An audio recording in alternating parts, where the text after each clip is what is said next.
What up, you guys? It's your girl cicimoya. I'm here with a video that I'm not quite sure is gonna go, where it's gonna go, but I told myself I would shoot, press record, and just be authentic and tell you exactly what I feel, what's on my mind, and what my experience is, because that's the direction that I want my channel to take. Is I want you guys to not only get to know the real me, but also, I guess, learn or be inspired by my life, because it's not easy, and I'm just doing my best.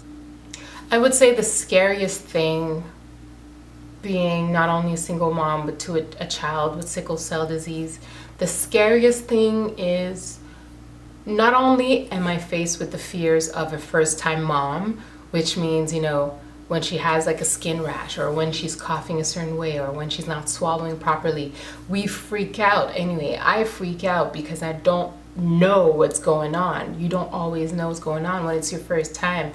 And my friend who has 2 kids, she's telling me, you know, the second time around is much easier because you know what to expect, and you know not everything is a big deal.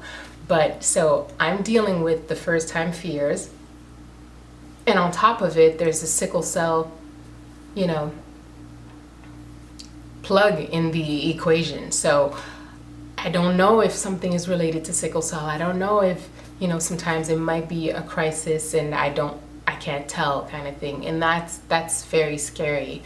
And moments where she just starts to cry for no reason. Is it pain? Is it because she's not talking yet? So it's overwhelming sometimes. And not only am I already a very sensitive person, but now being a mom is like, you know the expression that says your heart is walking outside of your body?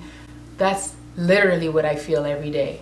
I just see my heart walking away and being exposed to the world and the dangers and the, you know.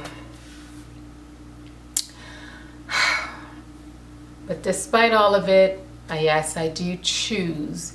It's a choice. I choose almost every day to just keep going and, you know, staying focused. And what helps me is really keeping in mind the life that I want for myself and for Ruby. And also with gratitude, knowing that there's so many people around the world who have not even an inch of what I have, and still go on and still have hope for a better tomorrow. And here I am with limitless opportunities, you know, in a great country such as Canada, and I'm complaining about, you know, not having enough money to buy new clothes, kind of thing. So some days I really stop myself and I count my blessings and I'm like, I got it good. Listen, I got it so good, you know. And back in the day when I was 16, I started going to Haiti almost every year for quite some time to do volunteer work. And I've seen people in such poverty, you know, not having shoes on their feet and walking bare feet, not as a choice. I mean, things like that. And you come back to a home with running water, you come back to a home with you know, your own shower, your own bathroom. Those are big deals to people in Haiti, or to people in, you know, different countries, third world countries. Just having a shower, you know, having the choice to even do my hair a certain way, like those are things that we take for granted, you guys. And if anyway, I have to remind myself constantly that I am so blessed. I am so blessed. And anyone in North America or in first world countries, please remember how blessed we are. And if you don't know how blessed you are, I encourage you to take a trip to a country like Haiti. Take a trip to a country in Africa, or a country in India, and see for yourself what it is to be in survival mode. See for yourself what it is to go on through a day not knowing if you actually will have breakfast, lunch, and dinner. Do you know what I mean? Like, it's that serious. Or even just water. We're here complaining that, you know, oh, I didn't drink my 3 or 4 liters of water today. And you know, yes, it's great to push ourselves to be as healthy as we can possibly be, but take a moment to be grateful just for that drop of water, just the one drop, you know, that you can just access so easily. You don't have to travel miles to get a bucket for the week. Okay, you don't have to try and dig into a hole. Like, those are the things that keep me humble. Those are the things that keep me grinded. Those are the things that keep me grounded. It's those memories of my time in Haiti. It's those memories of seeing those kids with no shirts on, not because they have a choice, because they don't have many. They don't have many shirts. They don't have many outfits, okay? And here we are complaining. Here I am complaining that my pants are getting old, or my shirts are not enough, or I'm running out of dresses for the summer. And I have a home. I have 2 bedrooms. Some people don't even have the choice of having bedrooms. You just have a box of a home. You go in and you don't have departments. You don't have departments.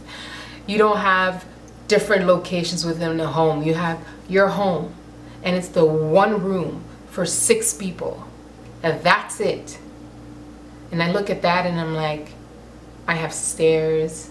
I have a designated area for my living room, a designated kitchen, designated washroom. I have, you know, closets and storage space, and I'm thinking, I got it so good. We got it so good. Okay. And I know sometimes it's depressing to think about, you know, poverty or third world countries, but don't look at it as a depressing fact. Just look at it as a reminder to stay grateful, a reminder to stay humble. You got people waking up not even able to see, not able to hear, not able to touch and feel, not able to walk.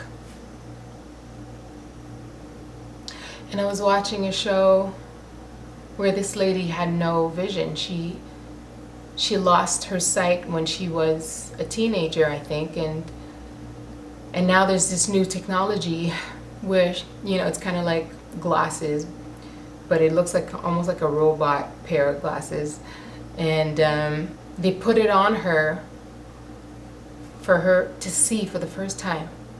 This woman had 2 kids, and she could not see them until that time. She did not see her own kids. She gave birth to them, she fed them, she clothed them, she probably bathed them with assistance, you know, and the whole time she couldn't even see what her own kids looked like.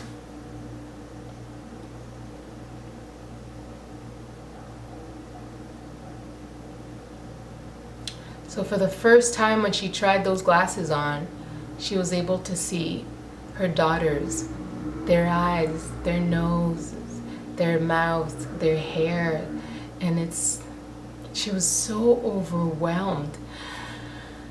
And it just made me feel so grateful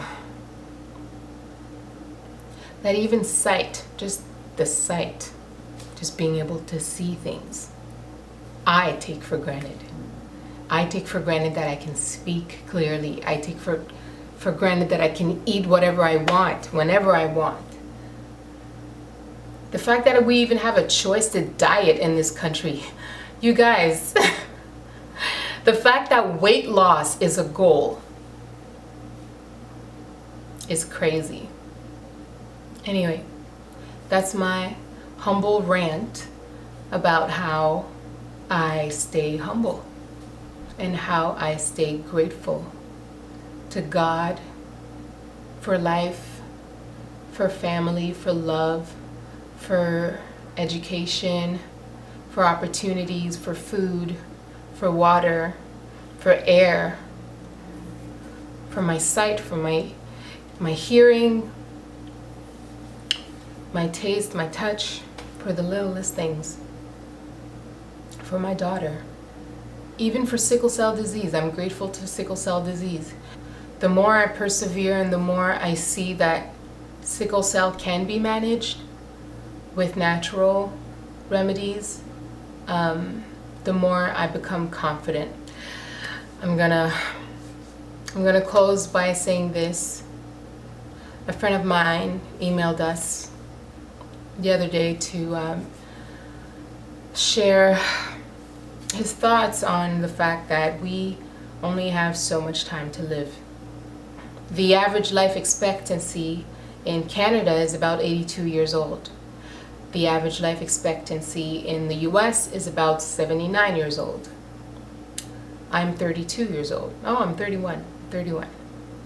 That only gives me about 50 years to make the best out of this life.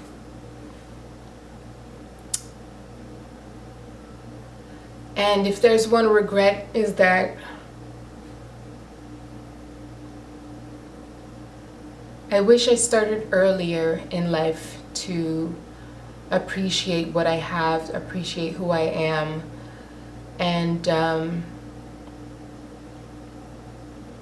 focus on finding my purpose at a younger age. But I don't want to live with regrets, and I only have today and tomorrow. So moving forward, I really want to focus on my blessings, my purpose, what I can bring into this world, the changes that I can make happen by any means, and by honoring the moment, honoring the fact that I'm living and breathing right now, and staying present, and making every single day count. I hope that encourages you in some way, and remember to stand tall in life and in love. Mwah.